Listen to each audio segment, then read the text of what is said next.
welcome to Soccer 101. My name is Daryl Grove, and I'm joined by a man who always turns it around at halftime. His name is Taylor Rockwell. Hello. Hello, that's right. So go to the halfway point of this episode, and my performance will increase. I'm going to dominate the first half. I'm just going to talk like this the whole time. We are here today to talk about the 2005 Champions League final. In Istanbul, it was Liverpool 3, Milan 3. Milan took a 3-0 lead at halftime. Liverpool turned it around and won on penalties. It is also known as the Miracle of Istanbul. I think to Western audiences and soccer fans, it's the Miracle of Istanbul. I feel like maybe there's been a couple different miracles of Istanbul throughout history. It's a city that's been around for a while. But yes, for the context of today's show, 2005, Miracle of Istanbul, 3-3, extra time, things get dramatic. They certainly do, right? If you haven't seen this game, don't worry. In the show notes, you will find, I'm going to put highlights. I'm going to put the full game with match commentary. I'm going to put the full game with no match commentary, which I believe is the one we watched, right, Taylor? It is. And I'm also going to add a YouTube video of Liverpool coach Rafa Benitez with Jamie Carragher, Liverpool defender, talking through the tactics of this game with a big digital chalkboard. I have not yet watched that one, strangely enough. So you're going to hear about it today. That. I look forward to hearing about it. I did, as you said, watch the video with no commentary, but it felt like what they had done is sort of giving you the actual crowd noise. Like they removed the commentary and instead just kept the mics on the field. And it was amazing because it does give you a way better impression of how loud that stadium was. Yes. And there are moments you can see at one point in the first half, Milan Baros takes a shot and doesn't realize that I think it was Xabi Alonso was running through to take the shot at the same time. And he turns and said, I couldn't hear you because it's that deafening. And that was the first thing that struck me, so much so that even though I was watching it on a decent volume, I was asked by my wife upstairs to maybe just turn it down a little. It's Liverpool fans' fault. They were too loud. They were. All right, let's talk. The reason I want to talk about this game is you've got a genuinely great Milan team and a great Milan team performance in the first half. I think this is really an opportunity to celebrate one of the great teams of history. But then you've got that great turnaround from Liverpool in the second half. And I want to start, Taylor, by essentially going through these lineups because I think people need a reminder or need to know for the first time, if you're newer to soccer, just who was on the field in this game. Let's do it. And let's start by utilizing a quote from Carlo Ancelotti that I really enjoyed. Milan coach? He said, yes, when I think about that match, I think about a match in which my team played very well, perhaps even the best match that one of my teams has ever played. Then there's a pause, and then he says, I'm talking about the first half, of course. Because, it was an amazing first half. It was fairly comprehensive from Milan, and a big part of that is because that squad was ridiculous. And you look at the Liverpool team, there are some names in there that you definitely recognize. There are some that you're like, oh, right, yeah, Liverpool, I forgot. And then you look at that Milan team, and every single one of them is recognizable and still well-known today. So here's my argument. It's not just an incredible comeback from Liverpool. It's kind of an underdog victory when you look at these names. So get ready for these names. In goal for Milan, it's Brazil's goalkeeper, Dida. And maybe the least impressive name in the entire squad right there. Yeah, maybe, yeah. Their right back is Cafu, the just incredible Brazilian freight train of a right back. Centre backs are Jaap Stam and Alessandro Nesta. The left back is the great Paolo Maldini, who already has 4 Champions League medals at this point. Their central midfield is a mix of peak Andrea Pirlo, he's at mid-20s. Peak Gennaro Gattuso, he's mid-20s. Clarence Seedorf, who I think is around 30. And a young Kaká. And then ahead of Kaká, it's Shevchenko and Crespo. That is an incredible team.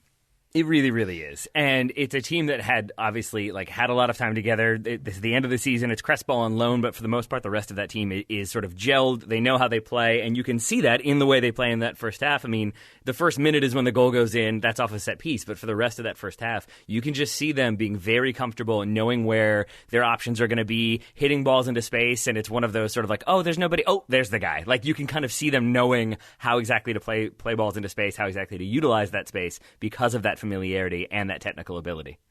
Liverpool's lineup, Taylor, is less impressive, and the first half performance is less impressive. In goal, it's Jerzy Dudek.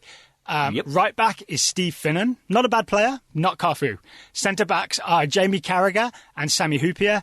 Left back is Jimmy Traore, who does not have the best game of any left back in the Champions League final. Let's put it that way. That is accurate. That's definitely accurate. The central midfield for Liverpool is Xabi Alonso in his first season at Liverpool, and Steven Gerrard having one of the games of his life. On the left, it's John Arisa. Pretty good left back, but left back who gets forward, right? So he's left mid in this game. On the right, it's Luis Garcia, who is one of the most frustrating players of all time. And then it's Milan Baros up top with Harry Kewell, who's had like an injury-plagued season, just underneath Milan Baros. I'm sure we'll talk more about Luis Garcia later. Let's do it. Can we stick with Harry Kewell for a moment? Please do. Because I don't know how much you know about him or researched about him. But as you said, he was injured for most of the season, and then obviously he comes out in the first half with an injury again. I was reading The Guardian's Minute by Minute, which was fascinating to read, given that we know what happens and the way that kind of tone was in the first half. But that writer almost wrote about Harry Kewell as though he would like Daniel Sturridge-esque, refuse to play unless he was 100% healthy, to the point where I guess the trainers were trying to convince him to stay on, but Kewell said, no, I'm not having it. And so I didn't know if that was just was he that injury prone that it was just an expectation he would get injured? At this point, yeah. So it wasn't that he had a reputation? No, I think at least my memory is just this season he's very injury prone. I don't know how much you know about the history of Harry Kewell, but he's Australian. He was magnificent at that Leeds United team that went all the way to the Champions League semi-finals. Right, so it's this great run with Leeds. Liverpool sign him. It's kind of a big name signing for Liverpool, and then he has all these injury problems. And it's really important that he's wearing that number 7 shirt. That number 7 shirt is very important at Liverpool, right? It's the Kenny Dalglish shirt. It is. Are you aware that I have a Harry Kewell jersey? I have 2 jerseys from 2 players in this game, both of them playing for Liverpool. Who's the other one? Milan Baros. Both of them Galatasaray jerseys. That's so strange that They played together at Galatasaray, man. I like to think that Milan Baros loved Istanbul so much after this game that he went back there and played for Galatasaray. So in that video that I talked about with Rafa Benitez and Jamie Carragher, Jamie Carragher is essentially trying to get Rafa Benitez to admit that maybe it was a mistake to start Harry Kewell. Yeah, and he does not do that, right? He says, no, it was just kind of, things went away from us. Yeah, he mounts a big defense of Harry Kewell. And it's not all Harry Kewell's fault. It's not Harry Kewell's fault for getting injured, but to me, it's picking Harry Kewell meant that he had to drop Dietmar Hamann, defensive midfielder, and instead have Xabi Alonso and Steven Gerrard as the 2 central midfielders. And I think as we go through the tactical breakdown of this game, we'll see why maybe that wasn't the smartest idea. Do you want to start with the tactics now, or do you have anything else you want to say about just the lineups and the overall teams going into this? Yeah, I've got a couple more things I want to say. Then maybe we'll do tactics, and then we'll get into Milan's goals in the first half. How about that? So we'll just do first half tactics and first half goals. The one final thing I want to note is the prevalence of shoulder-length hair. Or just above the shoulder hair. It was 2005, yes. Was this a thing in 2005? Everything about it felt like early mid 2000s, yes, of very baggy jerseys, shoulder length straight hair that is not particularly fashionable. It reminds me of that the photo of the Manchester United team where they all look like a bad band from the late 90s, early 2000s. I feel like that style would have also been popular with these teams. I did read in that minute by minute as well that I guess Milan showed up in fully tailored suits as they are wont to do. Liverpool showed up in shiny tracksuits. So I'm going to guess that also maybe exacerbated the bad hair with the bad tracksuits. But here's my list, Taylor. Baros, Kewell, Garcia for Liverpool all have that haircut. I think Xabi Alonso goes short hair, so he's okay. For Milan, you've definitely got Pirlo, you've got Nesta. Maldini's kind of got that haircut, but he's always had it. Crespo has that haircut. I think Kaká has that haircut. It's just the same haircut all over. I mean, it's a haircut in that it's a lack of a haircut, but yes, they do all have that hairstyle. Yeah, centre part, right? Centre part and let it grow out. Yeah, and then you're right. There are sort of shorter bangs in the front. It's almost a mullet. It's mullet adjacent is what I'll say about that. Mullet adjacent, 2005. Okay, let's talk tactics then. I would say just broadly, it's Liverpool in what I would call a 4-4-1-1. The 1-1 being Harry Kewell underneath Milan Baros. Milan's shape is maybe harder to define. I think I would call it a diamond with Kaká at the tip of the diamond. That's what I had. Pirlo at the base of the diamond and Gattuso right shuttler and Seedorf left shuttler.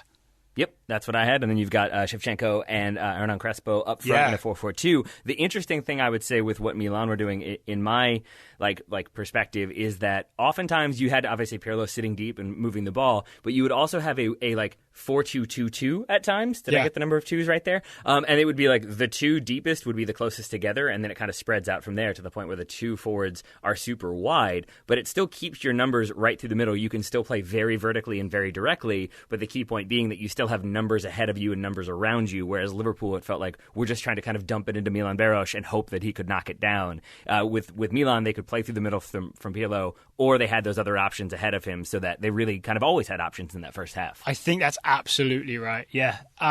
This game even starts with Jimmy Traore, the man himself, the left back, trying to chip a ball forward into, I think, Kjol or Barash, and it immediately being intercepted, and then away goes Milan's midfield, right? That seems to be the pattern. The pattern of the first half was a lot of Liverpool chipping balls forward, and often, honestly, I don't like to pick on him too much, but it's Jimmy Traore with not very good balls chipped forward that are like cut out by Milan, intercepted, and then a counter-attack begins.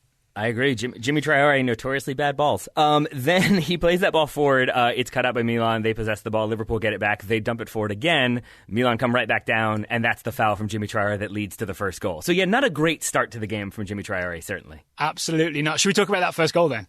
It is scored. Yeah. It is scored by a 36 or maybe 37-year-old Paolo Maldini. It's Pirlo who steps up to take this free kick, right? And the way I read this is Liverpool have gone mostly man-to-man marking in the box with a couple of free guys.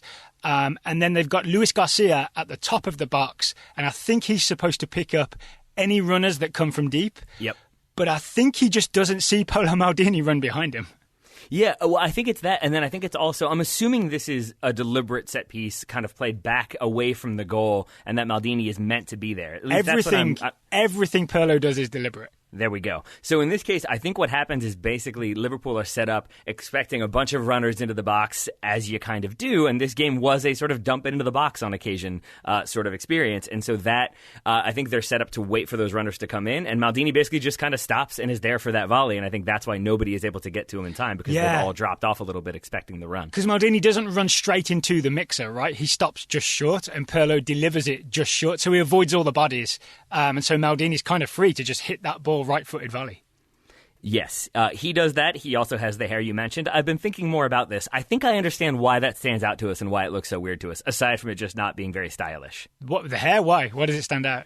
Because a lot of these Milan players who have it, and some of the Liverpool players, like, we know what they look like. Like, Andrea Pirlo looks like Andrea Pirlo, and so we're used to him with the beard, and he looks the same. It just looks like Andrea Pirlo with, like, a 20-year-old haircut. Yeah. And it's strange that because the faces are the same, the hair is different, and so it just looks like, why are you wearing a wig, Andrea? Like, why don't you just wear your normal hair? I think maybe that's what it is. Just they all look the way they look, just with weird hair at the same time. I'm pretty sure Rui Costa, when he comes on in extra time, adds to it as well. He certainly does. Here's another one. Oh, man. But I thought this game was really interesting because watching it again, I sort of had this idea that, like, okay, it's Milan completely dominant in the first half, and then it's Liverpool completely dominant in the second half. And by my calculation, it's basically like Milan are dominant for maybe 15 to 20 minutes in the entire game, and Liverpool are dominant for maybe 15 minutes in the entire game. And aside from that, it is more open, and there are chances on both sides more often than I thought. That said, it is still Liverpool sort of forcing things and maybe getting half chances, Milan getting much more consistent chances. I would agree, and I think if not for some Jamie Carragher slide tackles and block tackles, Milan would have had a lot more clear-cut chances. And I actually think this is a thing that highlights it's Harry Kewell's injury. I think highlights a thing that was going on during this game, right? It's not just that Harry Kewell's injury prone, it's that Alessandro Nesta, the centre-back, is wrecking everybody as balls are played in, right? Yeah. So Liverpool are trying to play balls into either chipped in the air or into the feet of Kjol and Barash, and every time either Nesta or Stam is stepping, winning the ball and crushing the opponent. And after about 20 minutes of this, I think in the 19th, 20th minute, Nesta not only wins the ball, but crushes Harry Kewell so badly that he's injured and has to go out. He's like, you know what? I'm done with this. No, thank you. No more of this. But it is like I say that in jest, but it is. You're right. Absolutely the case that like if you've got Milan Baroš and sometimes Harry Kewell like 30 yards away from their teammates with just like a ball hit 50 yards in hopes that they'll be able to do something with it. It's not just that it's a lofted sort of 50-50 chance. It's that it's a lofted 50-50 chance that Baroš is having to sort of probably stop and come back to and adjust to. Whereas if you're the Milan defender, you can really step to it and aggressively win it. And it has to be demoralizing. To his credit, Baroš keeps running throughout the game until he's eventually substituted. Yeah. But it's a lot of thankless running, balls dumped into the channel. We hope you can kind of make something happen here. Maybe you flick it on and something comes from it. Yep. But for the most part, it's these really hopeful balls that really shouldn't be that hopeful because Jaap Stam is Jaap Stam and Nesta is Nesta. They were rough guys, right? And they were really, really good at their jobs. Yep. But I almost think like if Rafa Benitez tried to spin this game as the greatest example of rope-a-dope since Muhammad Ali, I would kind of believe him because a lot of the mistakes that Liverpool kind of present in the first half and the errors that like change what Milan are doing, like Milan stepping to win all those 50-50 balls and expecting those sort of long lumped balls forward, I think they're still expecting those in the second half and they are fairly slow to react to it, and that I think is a big explanation as to why Liverpool pull it back. But I'm jumping ahead. Let's stay with the first half. Okay, let's talk about maybe Milan's second goal. It's Crespo's first goal of the game. It's a really, really good goal.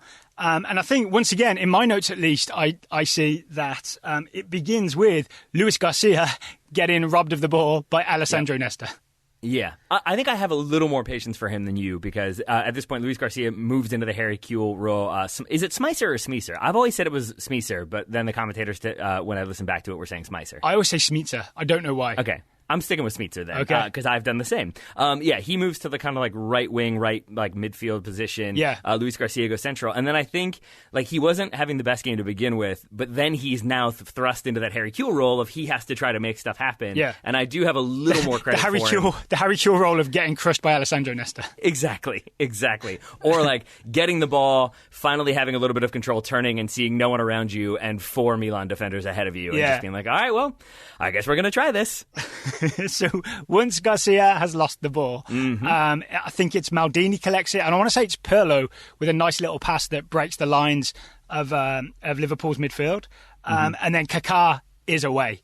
And then Liverpool are faced with the problem that Jamie Carragher in that video with Benitez afterwards says this is his memory of the game, is having Crespo and Shevchenko in the channels and then Kaká running at them down the middle. And that was absolutely terrifying. That is the exact situation they are faced with in this moment, right? Because Kaká's in behind the Liverpool midfield and Shevchenko and Crespo make what I think Crespo at least makes a really clever crossing run. I'm sure you noticed the same thing. Mm-hmm. Yeah, I mean, all of their runs from Shevchenko and Crespo, they interchange a lot, they swap sides a lot, but they for as many times as they're offside, which is several, I think Crespo's offside alone, like he himself alone, like 3 times in the first half, but they're still really smart with their runs, and they're aware of the opportunities of that high Liverpool line and the space in behind. And then, like the unselfishness combined with the smart running, combined with the vision and awareness. A strong front 2, you add in Kaká, I'm going to say it's a strong front 3. So Crespo is unselfish in that he runs diagonally and he starts on the right and he drags Jimmy Traore across with him, opens up space for Andrei Shevchenko to go down the right, and then that's the ball that Kaká is able to play, right? So Kaká plays in Shevchenko, but because of Crespo's unselfishness, then he's able to go to the far post and Shevchenko squares for Crespo, and Crespo is there to score. It is a magnificent sort of 1-2-3 punch from that. Yeah, you're right. I think you're right to call them a front 3. It's the 2 strikers and then the attacking midfielder behind them. With all that said, the ball in from Kaká to Shevchenko is that lovely little like scoop ball that he just plays off the ground, so you can't just cut it out and intercept it. It's between the 2 defenders, but it's into space for Shevchenko. And then, it's a credit to him that he recognizes it's going to be a tight angle. I'm probably not going to be able to finish this. Best chance is like it's a goal, but more likely is it ends up in a corner or a clearance. But then there's that guy at the far post who's wide open. Why not play it to him? And he scores, and it's 2-0. 2-0 in the 40th minute. Yes, and before you go to the third goal, I did want to back up a little bit to the beginning of this one just to say that it's worth noting this comes from Liverpool thinking that they have a penalty shout. There's like a handball in the box of sorts. It's Nesta on the ground. The ball rolls into his arm. They all stop and appeal. And number one, you don't do that. You don't stop and stand with your hand in the air because 4 different Liverpool players do that, and that is why there's this huge counterattacking opportunity on. But that is also kind of exactly what Milan were setting out for. Carlo Ancelotti said he wanted his team to score in the first 3 minutes and that he fully expected them to do do so. They do, and then they can sit back, look for Liverpool to get a little bit desperate, and then look to hit them on the counter. That's how they get these second and third goals. But it's Liverpool strange. It's really strange to see Liverpool getting countered so dramatically because that's something we've come to expect from them more recently. Oh, more recently. Yeah, I mean, none of these players are playing that, right? So that might be the big difference. Yeah. Oh, you think? So, 40th minute, 2-0 to Milan. 44th minute, it's 3-0 to Milan. And this game really feels like it's over, genuinely, right? You might, if you're a Liverpool fan, you'd be tempted to turn this game off at half-time. You'd have been wrong, but you'd have been tempted to. Yeah, and this is the first, between the second and third goal, maybe right around the time of the second goal, is when Liverpool adjust things a little bit. So we've already seen them swap out Harry Kewell. That's obviously due to injury. But then what I noticed is Liverpool try to deal with Milan having the numbers through the middle by spreading wide. As soon as they get the ball, everybody starts spreading out. And I think the idea is, obviously, AC Milan will adapt to this. They'll have their midfielders go wide. They won't be in such a tight diamond and will have gaps. And instead, basically, Milan stayed where they were and invited Liverpool to try to make something happen. They cannot, and then they end up, because they're so spread out, even more vulnerable to the counterattack, which is where this third goal comes from. So, it's, Gerrard tries a through ball, kind of tries the Gerrard Hollywood ball, right, outside of the foot. It's intercepted by Pirlo. And, my memory of it is there's like a quick interchange of passes, right? It's Pirlo, it's Cafu, it's Pirlo again. And then I believe there's a ball to Kaká, and Kaká does one of those magnificent turns that absolutely stuns Steven Gerrard. It's like he lets the ball run through his legs and turns at the same time. And I think takes a little touch, maybe with the inside of his heel, just to redirect the ball. But he genuinely leaves Steven Gerrard for dead here, right?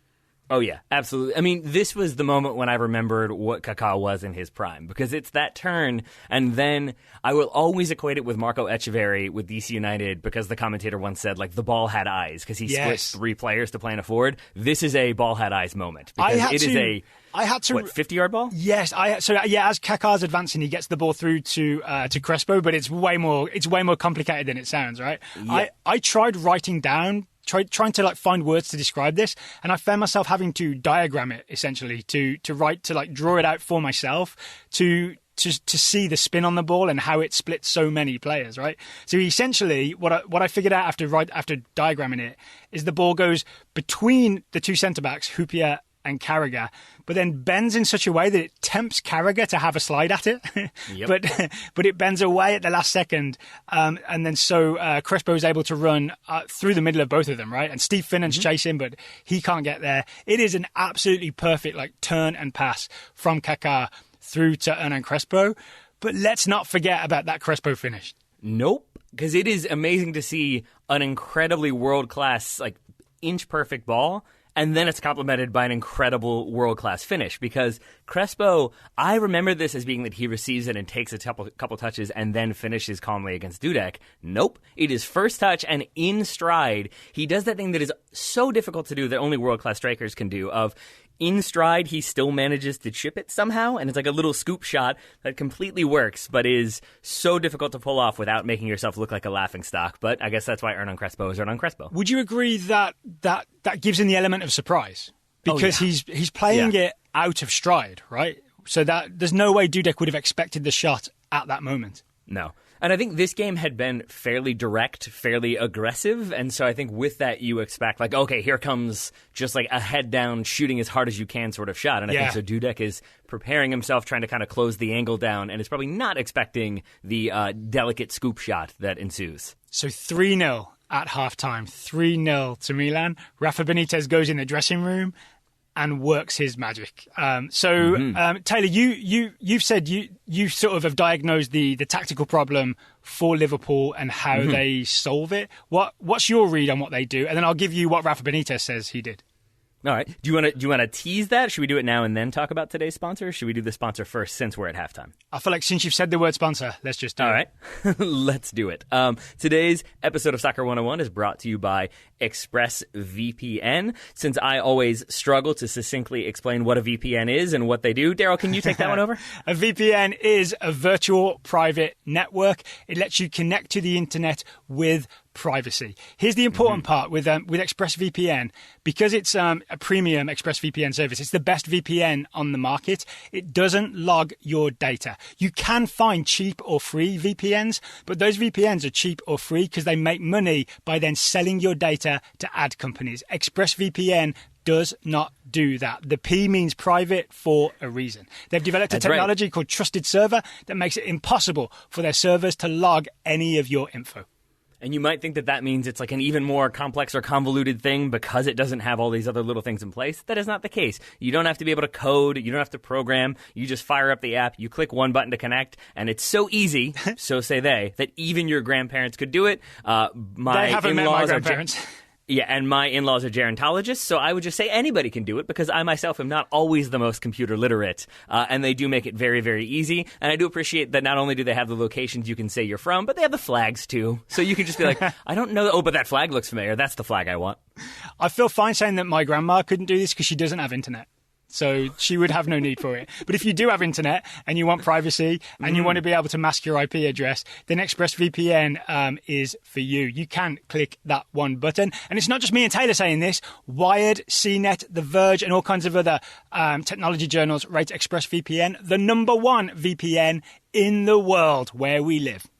I would take Wired, CNET, The Verge, and Daryl vouching for it because they tend to know what they're talking about, and then me maybe underneath that in terms of vouching for it. But you can protect yourself with the VPN that we use and trust. You can use our link at expressvpn.com/soccer and get an extra 3 months free on a 1-year package. That's expressvpn.com/soccer. Oh, let me say it. expressvpn.com/soccer, and you'll learn more there.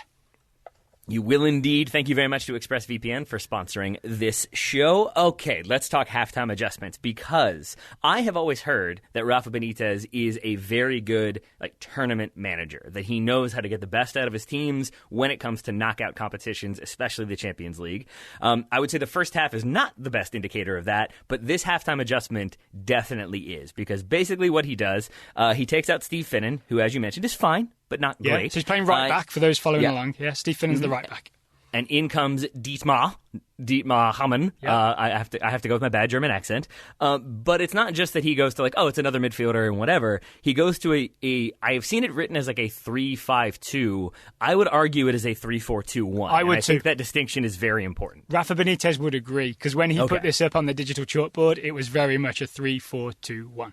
Yeah, and what that does, it allows you to still have that kind of target striker who is going to pin those center backs back a little bit more, but now because you've got more numbers around him, he can knock it down to somebody, but you also have to kind of worry about those numbers. It also negates Andrea Pirlo because now you've got two people who are closer to him in the first half. He has tons of time and space to be able to pick his head up and find options, be they long, be they short. He's really not under much pressure. Now he's got people on either side of him, either of whom can step to him and close him down.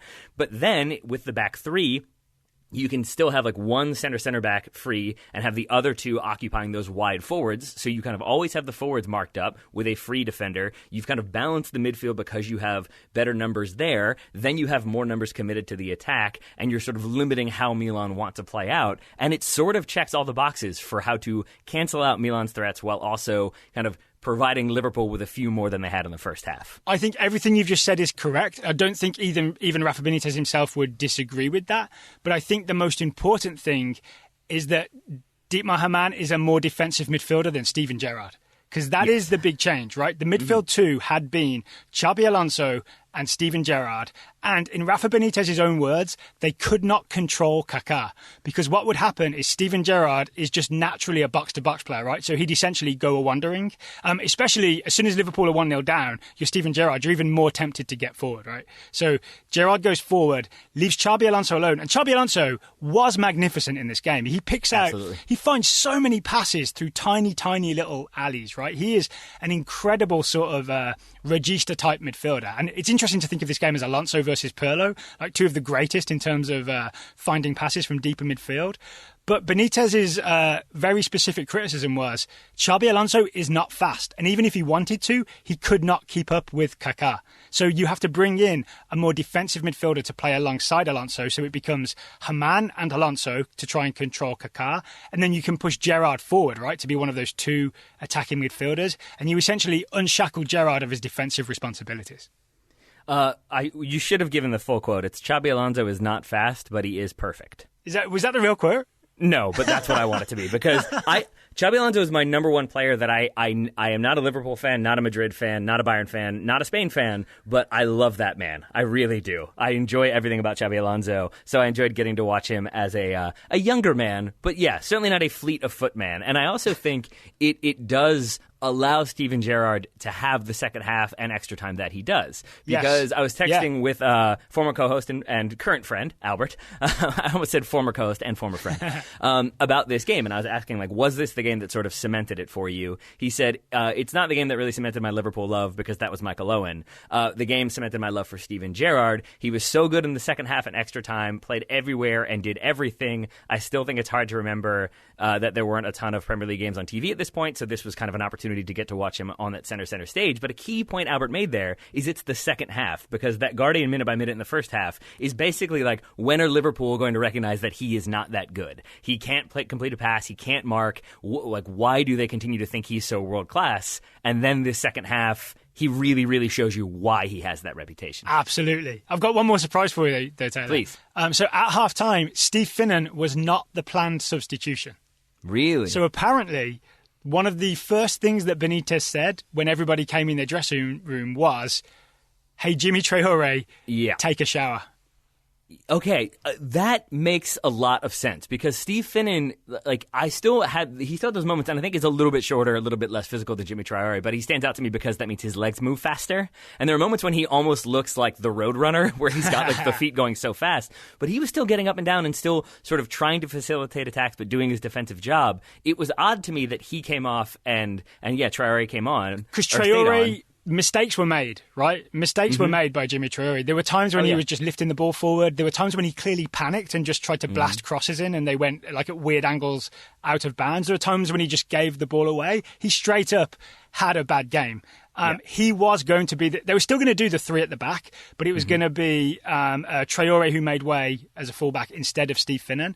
But then the physio told Rafa Benitez, Steve Finnan will not make it through the next 45 minutes because he'd picked up some sort of injury. So apparently Rafa Benitez said, Jimmy, get out the shower. Steve, go take a shower. Wow. Well, how do you turn that around as a manager? Like, just kidding, you were the one I wanted all along. I just wanted you to be fresh and smelling like roses. Well, like, what was his... Benitez is famously not a very warm man manager. He's very cold, very analytical. So I don't think he worries too much about, players' confidence and all this kind of thing. It's one of his flaws as a coach, I would imagine. But he's very good at like making cold, analytical calculations and taking action, which is exactly what he did here. He's a charming man, though, that Rafa Benitez. He's a charming man. I'll say that much. I'm not sure that he is. I'm telling you, when he was managing Chelsea, I was at a preseason game where he did a press conference in this like tiny little cinder block room at the Ravens Stadium. It was like super hot. He was sweating through a suit, but was still very charming, very funny, and ended it with "Thank you for the sauna," and then walked out, which I thought was clever. I thought it was charming. I mean, it's one joke. It's one joke. Yeah. Hey, you know what? It's one more than a lot of people make. Yes, so he makes these adjustments. We stick with Jimmy Traore. Out come Liverpool. And the other thing that I thought was really interesting watching the beginning of the second half is there is still a very, very frenetic energy to Liverpool when they start this half. Yeah. And there are moments when like they cannot complete a 10-yard pass. They're turning the ball over. And it did feel like if they didn't get a goal in those first 10 or 15 minutes, that it could have gone a very different way of they sort of self-destruct, they keep making bad passes, they maybe concede another one, or somebody gets a red card and it all goes completely south. And instead, they get that goal, and it sort of focuses that like high level of energy into maybe there is an opportunity, maybe there's blood in the water, and they absolutely seize it. And for those who don't know, Liverpool equalised by scoring in the 54th, 56th and 60th minutes of this game. It is three goals to equalise in 6 minutes of soccer, and at least a minute of that is waiting for Xabi Alonso to take the penalty in the 60th minute, right? Before we get to breaking down those goals, I do just want to point out this thing that happens right at the start of the second half. There is a sort of Milan breakaway where Kaká is away, and it's the type of situation where Liverpool would have got destroyed in the first half. but Didi Hamann is there to come across, and I think as the ball goes to Seedorf, Hamann is there to slow it down, close it down, and a thing that looked like it was developing into a threat suddenly becomes an easy tackle for, I think, Hupia or Carragher. So you can see early on that the tactical plan on the defensive side has definitely worked. They're no longer being shredded open by quick moves through midfield for Milan. And so, so then it's you can see it working defensively. They have a bit more freedom to go out and kind of snuff out fires before they occur, but then it maybe helps them build that momentum so that then they can get that first goal. And I would say that's the all-important first goal. Yep, it sure is. And you talked about this, right, already, that once you've got Hamann and Alonso as the two deeper midfielders, Gerrard as one of the attacking midfielders, alongside Luis Garcia. So it's Gerrard and Luis Garcia are the two attacking midfielders, and Smica becomes essentially right wing-back, right? Risa is the left wing-back. Gerrard is free to go steaming into the box, to arrive late, to head this goal home in the 54th minute, because he has no worries about having to start really, really deep in midfield. And the late arrival is also important here because similar to what we said about Milan's first goal when it's Liverpool sort of dropping off, expecting a ball deeper into the box, I sort of think that that's what Milan were doing here as well, that they come out for this second half. I think they continue to try to kind of sit a little bit deeper and look to counter, but I think they're also not trying to kill themselves. They don't want to expend too much energy. I think they think that Liverpool are maybe beaten, but we don't want to give them any kind of way back into this game. And I think they essentially have the approach of let's sit off a little bit, but also like don't kill yourselves. Don't go too hardcore into anything. And so if you're approaching it from let's sit off and also not be 100% ready to go, you're going to have problems. And here, Gerrard is wide open in the box because Jaap Stam has just dropped off too deep. And he does kind of go to try to win that ball, but by then he's dropped off. He can't close that distance. And instead, Steven Gerrard is there. And it felt very similar of Milan just dropping off, expecting a deeper ball. That ball played a little bit closer to the penalty spot, and you get a goal. And you can contrast it with the first half, where it's Risa who swings this cross in for Gerrard, right? For Gerrard to head across. Risa swung in like 2, 3, 4 crosses in the first half, but they would either go over the heads of Kuhl and Luis Garcia when he replaces Kuhl and Milan Baros, or Nesta or Stam would be very front foot stepping out, heading it away. Like they were good looking bendy crosses because Risa could do that, but they were just easily dealt with by Milan. This time, like you said, they're a bit more back foot. Gerrard's able to arrive late. They cannot deal with this one. It's 3-1 with a header from Gerrard. Is there anything you'd like to say about the header itself? I mean, it's a great header. It's a great header. It's a better celebration from Steven Gerrard because it is just picking up everybody immediately. But the power behind it, coupled with the direction, anytime you can get both of those, you really are getting exactly what you want out of a big header. I just wanted to say that when they make the movie of this one, I have a feeling that shot will be Gian-Arno Risa just playing a ball in directly to Steven Gerrard. Steven Gerrard heads it home, and you can see, like, oh, the tide has turned. They've really figured it out. Worth noting, the first cross from Gian-Arno Risa is blocked, and it goes back to him. And then he hits the second one into the box. So there's still a little bit of, like, figuring it out from Liverpool, and this time it works. All right, 2 minutes later. Yeah. It's 3-2 with a goal from Smica. And if you watch this casually, it's a Liverpool throw-in. I think it's Risa gives it to Alonso.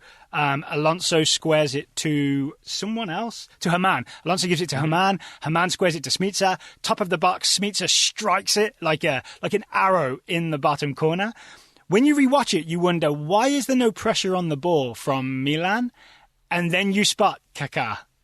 Oh, yeah, Kaká. I mean, I think I'm going to give him 60% of the blame on this one. Absolutely, right? As Gian-Arno Risa is taking this throw on Liverpool's left, I think Kaká is essentially marking Alonso, right? Or he's right next to him. And Kaká instead just reaches down and starts rolling down his socks and messing with his shin guards and rearranging his shin guards and just lets the game go on without him. And you see Alonso kind of, I don't know if Alonso notices or not, but he checks away from Kaká, receives the ball, no pressure. And then suddenly Milan are literally a man down in midfield, right? Because every time they pass the ball, someone's chasing the guy with the ball and there's a spare man to the right each time. It looks like a game of rugby with loads of lateral passes and an extra man. That someone is Clarence Seedorf, by the way. Because yes! he basically goes charging out to try to get to Hamann, and then when he can't get to him, he tries to get to Smica, but it's a little bit too late. Because as we learned in goal, the ball moves faster than the man.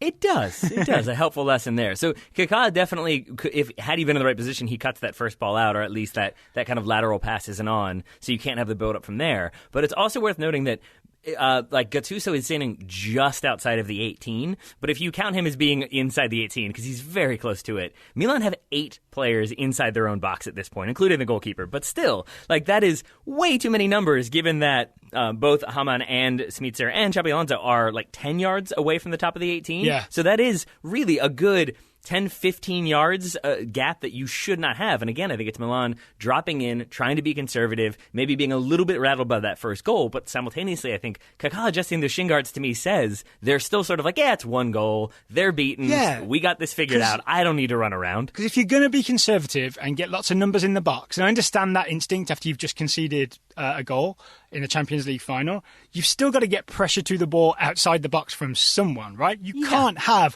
your farthest forward midfielder just dropping out of the game for a couple of minutes, like, oh, I'm just going to, mess with this. I really struggle to understand what was going on here. If this was me, I'm not saying I'm a better professional than Kaká, because I'm not a professional, but I can't see me stopping to adjust my shin guards in the middle of a game. I would imagine you keep playing and you just think, I'll deal with this. Maybe he was thinking I'll deal with this when the ball goes out of play, and that's why he goes down to do it as soon as there's a throw-in. But he must know that throw's coming back in pretty fast. Yeah, I think it speaks to he just thinks this isn't my job. I don't need to do the defensive work. They've got it covered. I'm here for when the ball spills free. Except that it's worth noting, Andrei Shevchenko goes sprinting past him because he, I think, recognizes like, oh, there's an overload here. I need to do something. And Shevchenko drops in, but he then follows suit and goes too deep again. So he does get back into position. It's just that he runs between Haman and Xabi Alonso, and so he goes to the top of the 18 as well. But even he was aware that, like, wait a minute, they've got an opportunity here. I need to do something. He just makes the wrong choice once he gets into the space. Okay, Smitser's strike. Let's not underestimate what Smitser does with this strike. It's kind of like laces, I think, top of the box, bottom corner. Does it hit Milan Baros on the way through? I don't think so. I have a note here that it's a credit to Milan Baros for this one because he gets out of the way in the most like agile, good core sort of way that he ducks it. Like it easily could have touched him, and I think he maybe would have been offside as well. I doubt they would have given it because we don't have VAR, but he easily could have deflected it, blocked it, turned it away from goal, and instead he just jumps out of the way, creates that little opening, and through in on goal it goes. He's a little like Neo in The Matrix. Yes, he is. It's really good awareness from him. I felt bad that he didn't score because I thought he did so much thankless running and put in so much work and probably has a big role in tiring that Milan defense to the point where it isn't quite as effective as it would have been otherwise. Well, the good news is he kind of gets an assist on the penalty that Liverpool win. This is true. Doesn't it? This is true. So I have some questions about this, but yeah, please set the stage. Okay, so this starts with, I think it's interesting that this goal, or this winning the penalty in the 60th minute to make it 3-3, starts with Smitser basically in central midfield, right? I've noticed this throughout the game, even though he's supposed to be playing essentially right wing back, right? Yep. He keeps wandering into central midfield, and I think it's partly because he's not used to playing that position, right?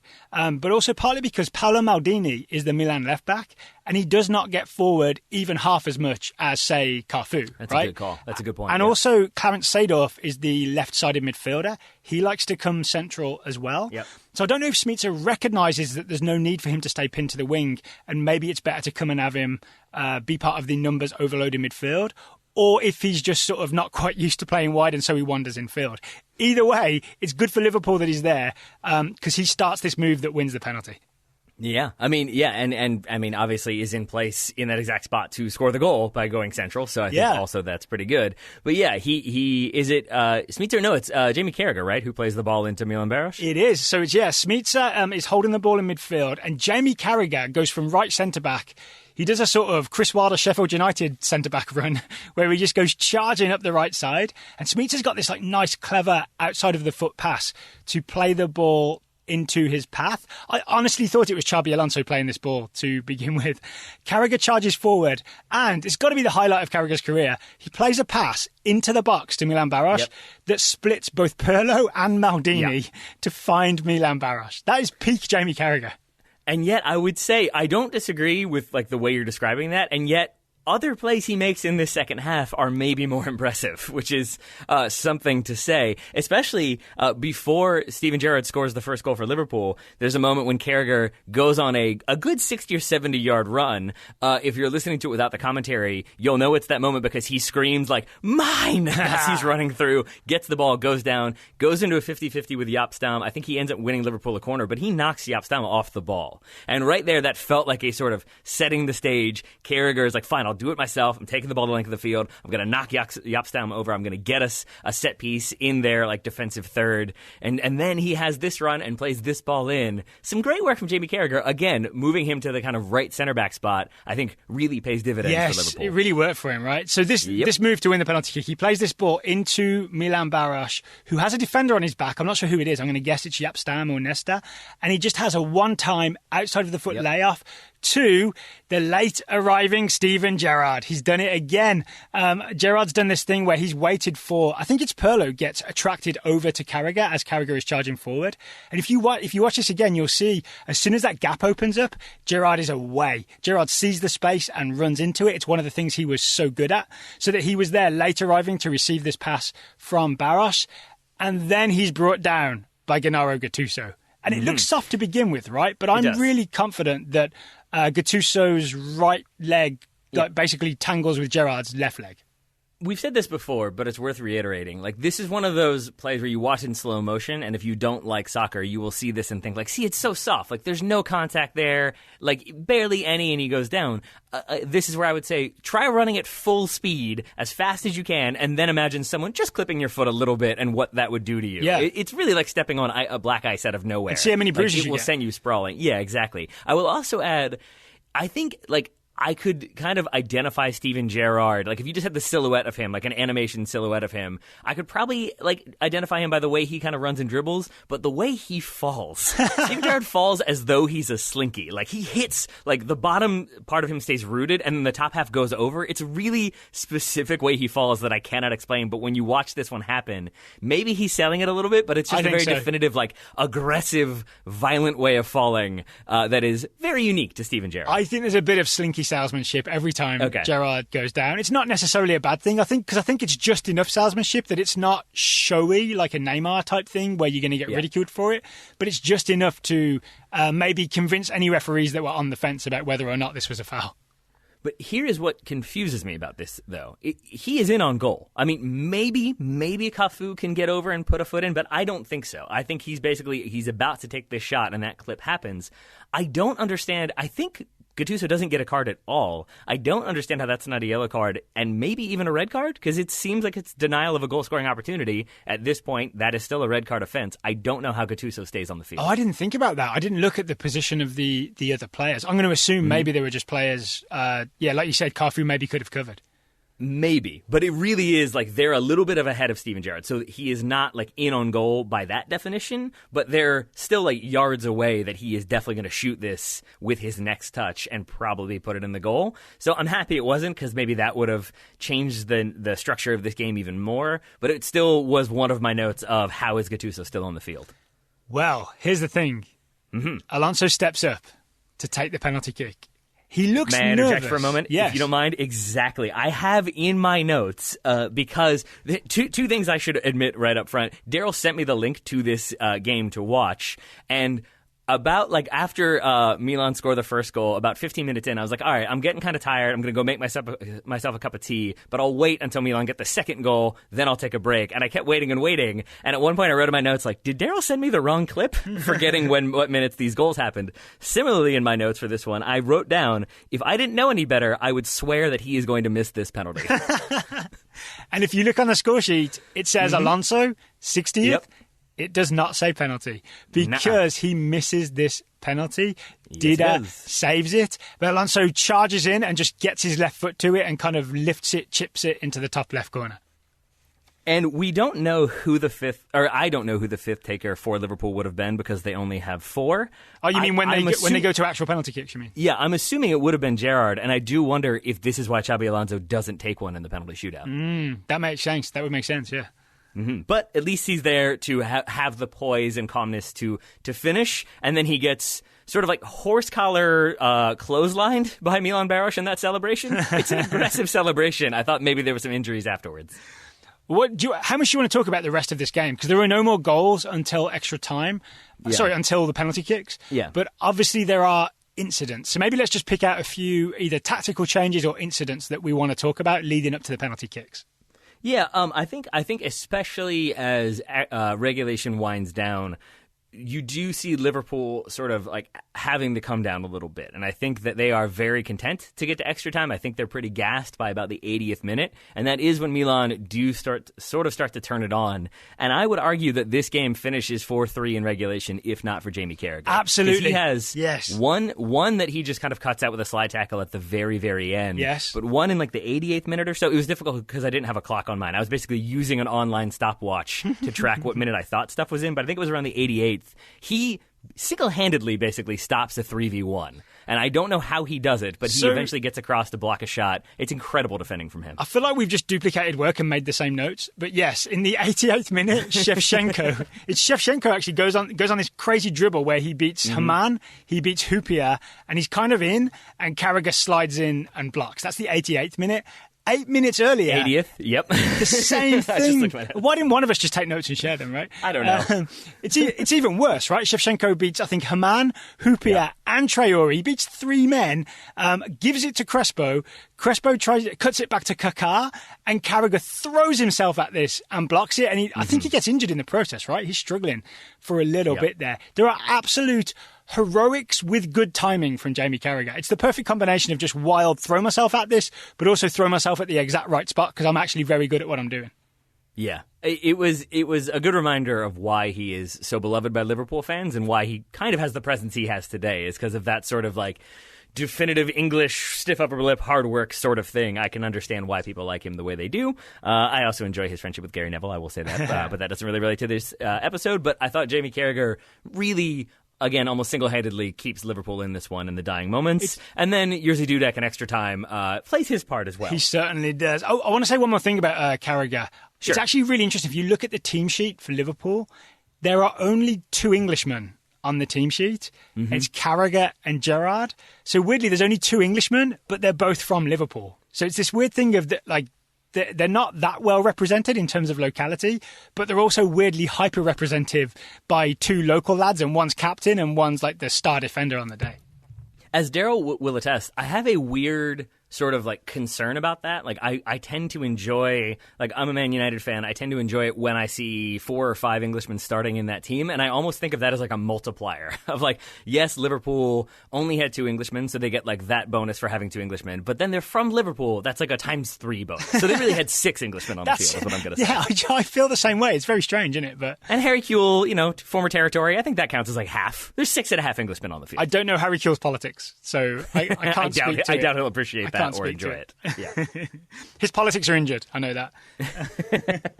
Here's the big thing. Going into extra time, we're going to have to talk about that Dudek save, right? But going into extra time, the big change that Ancelotti makes is, I think I mentioned this earlier, that there's no width on the left, right? Maldini's not really getting forward. Seedorf likes to drift in field. I'm pretty sure Ancelotti changes shape to match 3 at the back and wing backs when he brings on Serginho for Seedorf, and it essentially goes to a 3-5-2. Yes, right? And I think that, you're probably correct in that, like, that happens, 86th minute, and I do think we had already started to see Milan sort of playing their way into it, but I after that is when we see Rafa Benitez get up and he starts, like, gesticulating wildly. He's got notes that he's sort of reading and relaying to people, and I think that is when he recognizes, I need to make some changes really quickly because we may still lose this in regulation. Yeah. But the whistle goes, I think, like a minute or two later, and then he's able to adjust a bit more. But I think that change from Ancelotti really not necessarily knocks Liverpool back, but I think they stop really getting as aggressively into the attack as they were in those opening 15 minutes of the second half. So in that video I'm talking about where Benitez and Carragher look back on this game, Benitez says, I said to Ancelotti after, you made the right move. That was the right tactical move to bring Serginho on, add width to the left, because Liverpool weren't ready to deal with it. And I think Liverpool had used their third substitution to replace a very tired Milan Baros with the fresh legs of Djibril Cissé. So they've got no more subs left. So what Benitez does to counter this is, because he knows Smeets is going to get torn apart, right, if he's having to actually defend against Serginho. And apparently, even though he only entered the game in the 23rd minute, he doesn't really have the legs left to defend against. And to be fair, Smeets has played right wing back and central midfield, weirdly combined. So he switches Smeets with Steven Gerrard. And for the last 30 minutes of this game in extra time, Steven Gerrard plays right wing back and does an absolutely brilliant job. He mostly closes down Serginho. Our aforementioned friend, Albert, he once described this as Steven Gerrard playing a combination of right back and Jesus. And yet he didn't have the long hair that would have really helped fill that one out a bit more. I will say, so like, it's a good change from Ancelotti. I was really confused why he left it so late to start making the changes. So maybe it was just that he wanted to Liverpool to like run out of all three, and then he could totally drastically change stuff. But that first substitution, I think it's Jan Dahl Tomasson comes on in the 85th, and then it's Serginho in the 86th, and then it's Rui Costa in extra time. But it was odd to me that he waited that long. That felt like a fairly big mistake from Carlo Ancelotti. Yeah, I mean, maybe he spent a long time thinking about it, or kept thinking he would turn it around. But yeah, I agree. I think maybe if Benitez says that's the right change and it really mixed things up for Liverpool, it would have been better to do it in the 70th minute than right at the end of regular time, right? Yes. Right, so, but that said, I mean, Milan still have some pretty good chances. Let's get to that Jerzy Dudek double save. Yeah, so right at the end of extra time, there is a chance. It's actually a Serginho cross, right? It comes in. I want to say he's not up against Gerrard. Someone else has stepped out, so he's not. Gerrard's had a few block tackles on Serginho. He's done a great job at right wing back. But Serginho does send a cross in. Shevchenko gets between, I want to say, Hupia and Traore. Correct. Gets a header, like heads down towards the bottom left corner. Dudek goes down, gets like a chicken wing to it, and then it bounces straight back to Shevchenko. And I think Shevchenko is just trying to slam it as hard as he can right in front of him. Dudek's just popping back up and gets another hand to it. It's an incredible double save, but I think there's an element of luck to it. So the commentator said that in the moment, the color commentator said like he didn't know anything about it. I am not sure that's true. Oh, you had true. a commentator?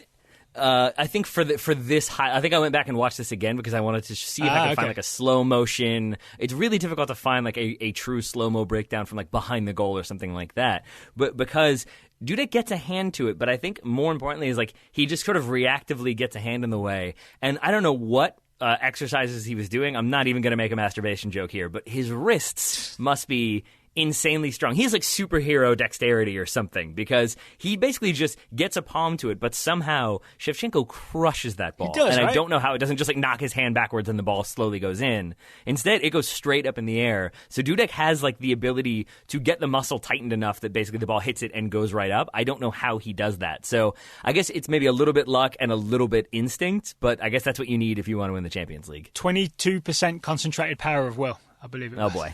Oh boy. That leads us to the penalty shootout, but I have to say my favorite moment of the entire game happens just before the penalty shootout occurs. What's that? There is a shot of, because the fans start singing, the Liverpool fans specifically, start singing You'll Never Walk Alone, and it cuts to a great shot of the Liverpool fans all into it, and there's one, I'm going to assume, fairly drunk guy who realizes that he's on the monitor and turns to his friend and just goes like, it's me. It's me. Like they don't know what he's talking about. He's just pointing at himself and saying, it's me. And then after about 10 seconds, they realize what's going on and they all start kind of like hamming it up a bit more. But just him not knowing how to respond, I'm going to assume very drunk and just being like, it's me up there. Like, that's my face.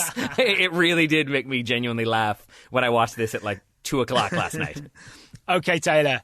To the shootout. I have learned in our many years of doing this that you are the guy that makes the best notes and has the best observations about penalty shootouts. So, I have my charts. So you have your charts. The only thing I really have to talk about is what Jerzy Dudek is doing. So before we get to that, which is really the headline of this penalty shootout, right, is what Jerzy Dudek is doing. Is there anything else that you noticed in terms of patterns? What do your charts reveal?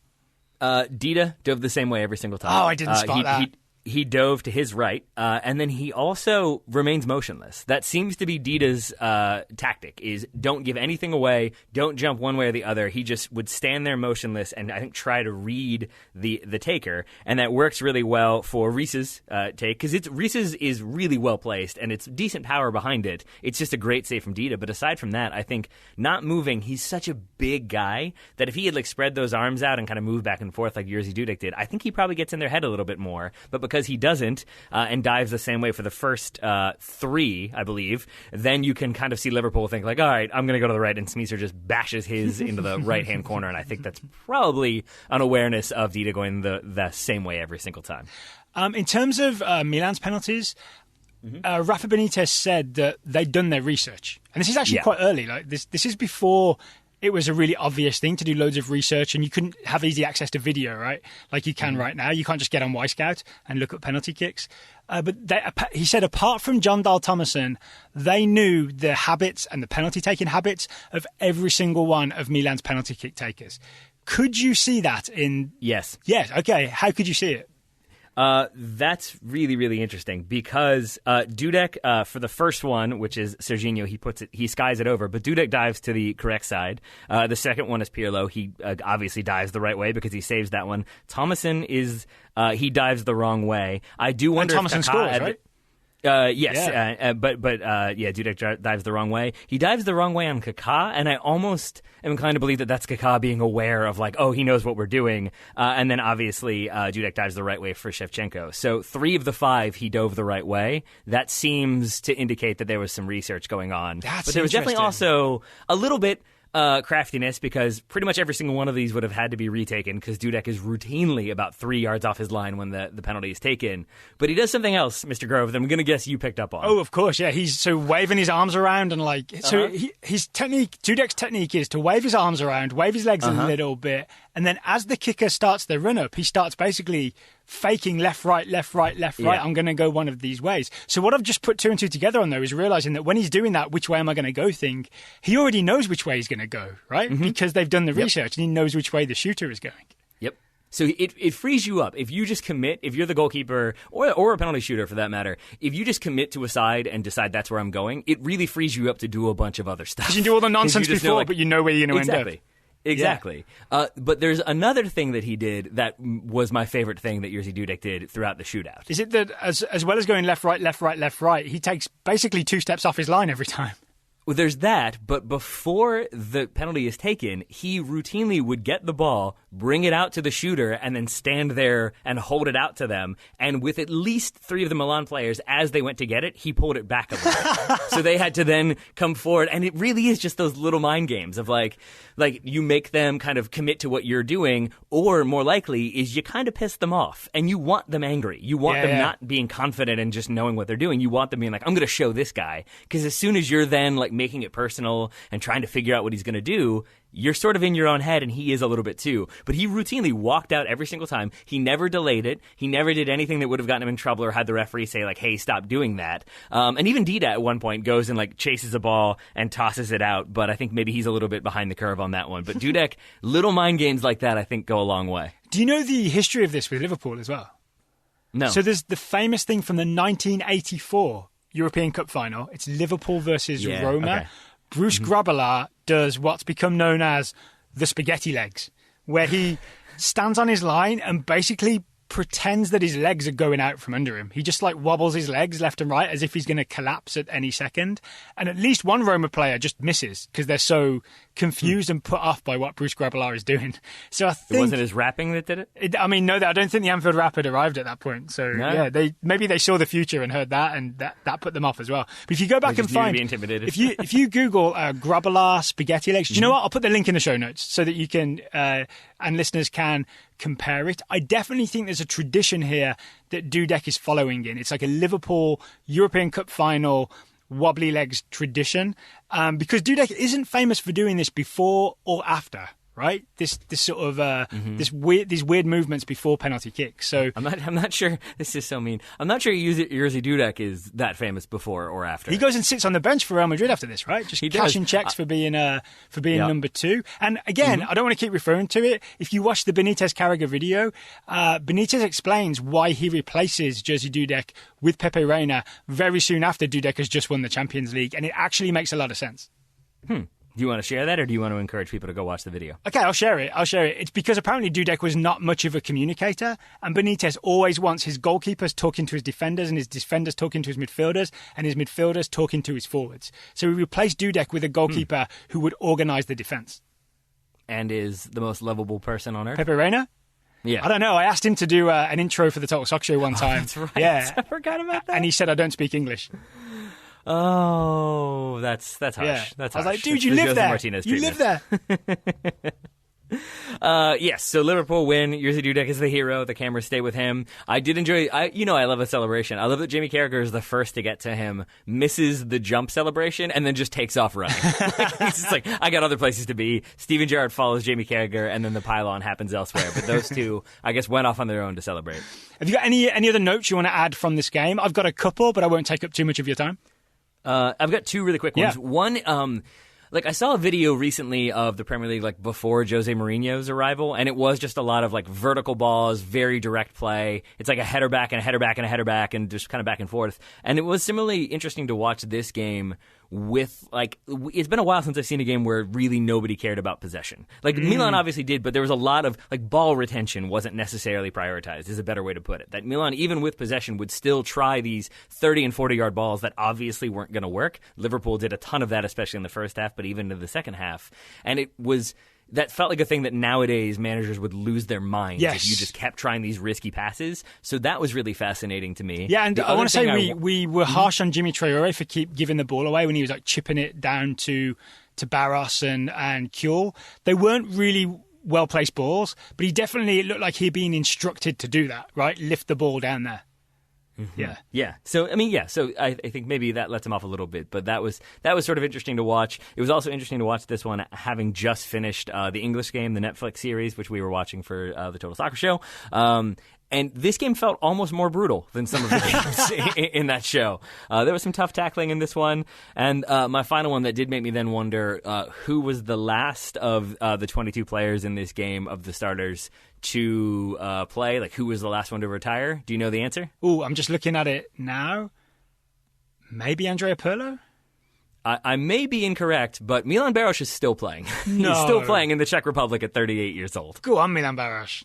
There you go. Yeah. There you go. I don't know how much he's playing, but he is the 2017 to dash instead of 2017 to a date. Fantastic. Wikipedia entry. Go on, Milan Baros. One thing I would note is don't feel too bad for this Milan team for losing this final, even though they were magnificent, because the core of this team won the 2003 Champions League and went on to beat Liverpool in the 2007 Champions League final. So your core players like Nesta, Maldini, Pirlo, Gattuso, I think Kaká's in one final, Shevchenko's in the other.